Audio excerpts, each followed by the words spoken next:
Then Lot said, I am on 18. Yeah. Okay. Then Lot said to them, please, no, my lords. Indeed, now your servant has found favor in your sight, and you have increased your mercy, which you have shown me by saving my life. But I cannot escape to the mountains, lest some evil overtake me and I die. I need you to explain that one there. It's mind-boggling. Like, these angels have come. You know they're angels now. Like, Yeah. if you didn't know when they first showed up, based on your experiences with Abraham, you know now, after they blinded a whole city, after they teleported you out of the city, and after they've told you the Lord sent us here because of the outcry that has come before him, and we're going to destroy the city. And you know that they're taking their time to save you. All you got to do is obey. All you Right. have to do is get out of Dodge while the getting is good, while you have the opportunity. Simple obedience. And no, like, you have to argue and say, I'll never make it there. Some evil might happen. God is protecting you. What's the evil that he's afraid of that's going to overtake him? Maybe he's afraid of some highwaymen, some outlaws, some thieves, brigands, whatever you want to call them. Maybe he's worried about some animal. But, bro, like, God sent angels, and clearly they have an order from on high to preserve your life. Do you not, like, they defeated a whole city for you. What do you think's gonna, like, like, See now, this city is near enough to flee to, and it is a little one. Please let me escape there, and my soul shall live. And he said to him, see, I have favor you concerning these things also, and that I will not overthrow this city for which you have spoken. Hurry, escape there, for I cannot do anything until you arrive there. Therefore, the name of the city was called Zor. That was, I may be wrong. Wasn't this one of the cities that went to war? yeah. I mean, how small of a city could have a large enough army to go? Well, I mean, think of Abraham. He had 318 men. Yeah, But I guess I'm thinking, we're thinking today, Yeah, Coleman has almost 20,000 people. Well, actually, no. What? Yeah, almost 20,000 people in the city. When you have that many people, you can take maybe 5,000 people out to battle. But Eva has how many? A few hundred people, maybe 1,000. if that many, yeah. So, but yeah, I mean, it's interesting. Some of the rabbis postulate that he's saying this is a little city. Why was it a little city in this well-settled area? It must have been newly founded. Must have not been as old as the other cities. So the idea was maybe Lot knew that they hadn't matured in their wickedness yet, that God would spare the city, and it wasn't its time for destruction yet, even though clearly it's obvious to me from what the angels just said that city is also meant for destruction with the rest of the plain. But Lot says it's a little city. It's little because it's newborn. Spare it. Let me go there. I wonder if his wife may have had any influence Could have been. for certain reasons that we'll see, or if it was his own idea of still being able to stay in that culture somewhat. Yeah. Okay, so we haven't gotten there yet, but there's caves around that city.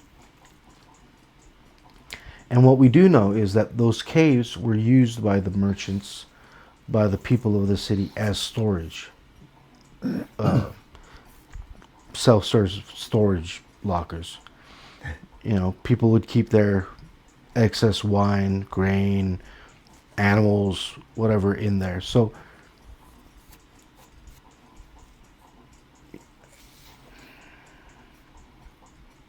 where was I going with that? So maybe he was thinking, so maybe he had part of his wealth over there also, around that city, and maybe he was like, well, let me go there and, you know, save something of what I've built up so far. Right. Yeah. I mean, there's a reason. Yeah. We just don't know exactly what it is, but it's kind of mind-boggling. And I mean, maybe it shouldn't be mind-boggling, but it's mind-boggling that he's seen everything that they've done and why he wouldn't listen to them completely and trust them. But it's sort of like we are with God. We hear what he's saying, but we don't always trust him, and we want to do what we want to do. Yeah. And it just, because we go our own way, we get into deeper trouble. Yeah. Okay. Yes. The sun had risen upon the earth when Lot entered Zoar. Then the Lord rained brimstone and fire on Sodom and Gomorrah from the Lord out of the heavens. So he overthrew those cities, all the plain, all the inhabitants of the cities, and what grew on the ground. But his wife looked back behind him, and she became a pillar of salt. So we discussed this pillar of salt for quite some time before we started this podcast discussion, and maybe we can ask the viewers, you know, what is your idea of a pillar, and what is your idea of is it a pillar of salt itself, or is it just another word used for something else? You know, the fire and brimstone, you know, everything's going to be pretty much burned up. Yeah. And we also discussed, you know, where did this come from? Okay, yes, God could have just had the fire and brimstone instantly appear out of the sky, but like a lot of metaphors in the Revelation, it's what these people see. It could have been a volcano from a distant place. Yeah. You had mentioned a meteorite that breaks up and has many pieces falling from it, and when it comes into the Earth's atmosphere, it catches on fire from friction. Many different things. If y'all have a different idea or different view of it, you know, we'd be glad to hear it. Yeah. But what do you see about this? About Lot's wife? We never get her name. Let's call her Susan.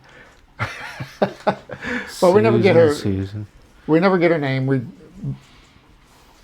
But she is so apparently upset. Yeah. About what's going on.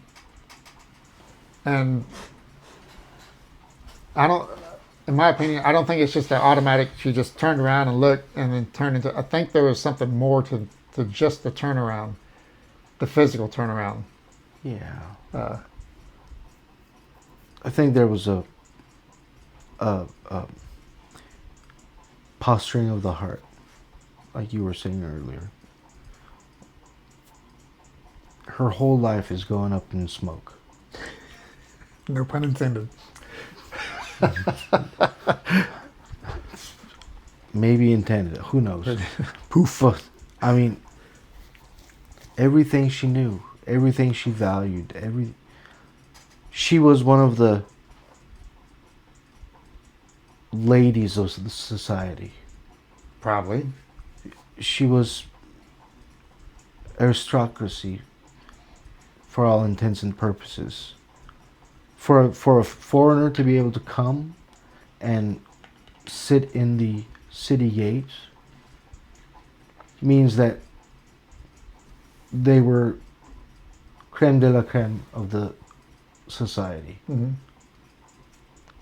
All her tea times gone. Her fancy balls gone.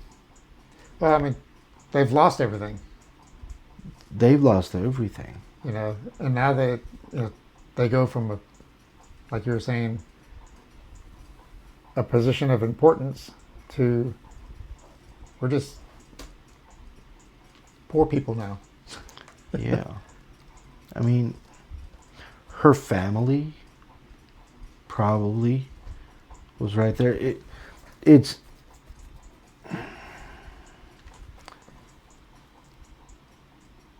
And it doesn't never mention anything about Lot's servants.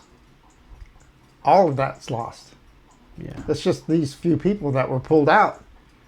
Yeah. I mean, that's a lot of people. Yeah. Just out of Lot's. Uh, Thousands of people gone. mhm. Her entire way of life is gone. Who knows how many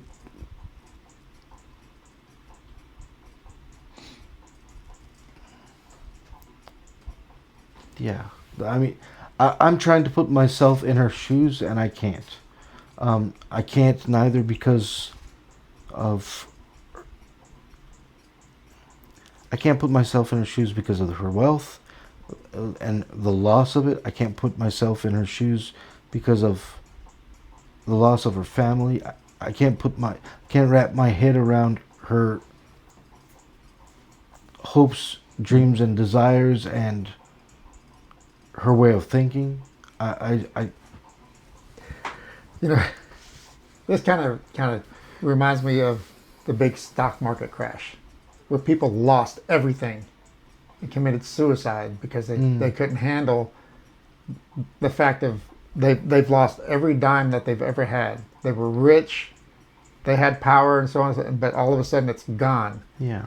And there was a lot of people that committed suicide because of that. Yeah. Kind of makes me think about that with her situation. She's lost everything, and she didn't commit Yeah. suicide. She committed, I would say, I mean, she basically turned her back on God's protection. Yeah. Like we were talking about, like Sapphira lying to the Holy Spirit. You know, she was wanting both to please God and to keep things that she is used to having. See, Or- that's what I mean, Sapphira and her husband, yeah, they wanted to have their cake and eat it too, and walk on the fence, and they found out the fence was owned by By Satan. Satan. But at least they showed generosity to some degree. Mm-hmm. At least they did something selfless, even though there was some selfishness to it. Though Well, she hasn't even done that. Like, yeah. I'm thinking of when Jesus said, "Whoever is holding the plow Right. and looks back is not worthy of my kingdom." Mm-hmm. She is literally holding the plow of salvation. And she looks back. She wants nothing to do with God. Mm-hmm. She, Or she did, but she felt that was more important. Who knows?